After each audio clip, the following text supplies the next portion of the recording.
श्री साईनाथ स्तवन मंजिरी श्लोक 3. हे शारदे वाग्विलासिनी, तू शब्दसृष्टीची स्वामिनी. तुझे अस्तित्व म्हणूनी व्यवहार चालती जगताचे. हे शारदे म्हणजे हे सरस्वती माते, तू वाणीची शोभा वाढवणारी आहेस. वाणीची म्हणजे शब्द आपल्या मुखातून जे बाहेर पडतात त्याची तू शोभा वाढवणारी आहेस. सुंदर, मधुर व आकर्षक भाषण करणारी तसेच ओघवती वाणी असलेली आहेस. हे माते, तू वाणी, ज्ञान आणि कला यांची तू देवी आहेस. तू या शब्दसृष्टीची स्वामिनी आहेस. तुझ्यामुळे या मौन असलेला संसार म्हणजे शब्दांनी हा बहरला आहे आणि हा संसार बोलू लागला आणि ह्या जगाचे व्यवहार चालू आहेत. तूच माझ्या मनात शब्दांचा संचार कर. मी तुला वंदन करतो. म्हणजे आपली वाणी सरस्वतीच्या कृपेने इतकी शुद्ध असू देत, इतकी ओघवती असू दे, सुंदर असू देत, मधुर असू दे. आपल्या ह्या मधुर वाणीने सर्व जग प्रसन्नतेने भरून जाईल. तू ग्रंथकाराची देवता, तू भूषण देशाचे सर्वथा. तुझी अवघ्यात अगाध सत्ता, नमो तुझसी जगदंबे. लेखन करणाऱ्या, ग्रंथ रचणाऱ्या सर्वांची प्रेरणादायी देवी तूच आहेस. तू या देशाला गौरव देणारी शक्ती आहेस. देशाची शोभा आहेस.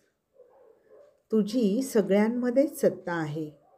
अशी तू जगाची जननी जगदंबे, तुला माझे नमन असो. असे दासगणू म्हणतात आणि त्यांच्या श्लोकांना आरंभ करतात. म्हणजे सर्वप्रथम दासगणू श्री गणेशाला वंदन करतात, सरस्वती मातेला वंदन करतात, जगदंबेला वंदन करतात. आणि आता पुढील श्लोकात दासगणू पंढरपूरचा विठोबाचे वर्णन करत आहेत, त्यांना नमन करत आहेत.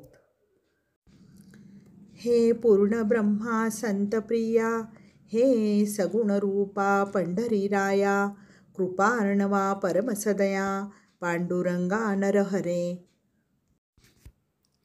भक्त संतांना अतिशय प्रिय अशा पंढरीच्या नाथा, तू संपूर्ण विश्वाचा आधार असलेला परमेश्वर आहेस. तू कृपेचा अथांग सागर आहेस. तुझी दया अमर्याद आहे. तू अत्यंत दयाळू व सर्व जीवांवर सदैव कृपा करणारा आहेस. हे पांडुरंगा, तू नरहरी रूपाने प्रकट झालास. तू भक्तरक्षक, दृष्टांचा संहार करणारा आहेस. संत नरहरी सोनार हे पांडुरंगाचे वारकरी संप्रदायातील अतिशय निष्ठावान पांडुरंग भक्त होते. ते पांडुरंगाची अतिशय मनोभावे सेवा करत.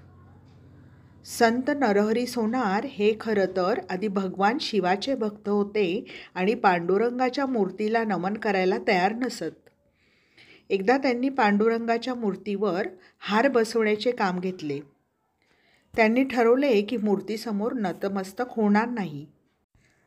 पण काम करताना त्यांना जाणवले की पांडुरंगाच्या पायांवर शिवलिंग दिसत आहे.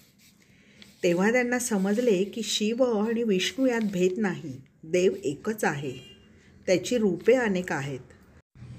आणि मग तेव्हापासूनच नरहरी सोनार हे अतिशय मनोभावे पांडुरंगाची सेवा करू लागले.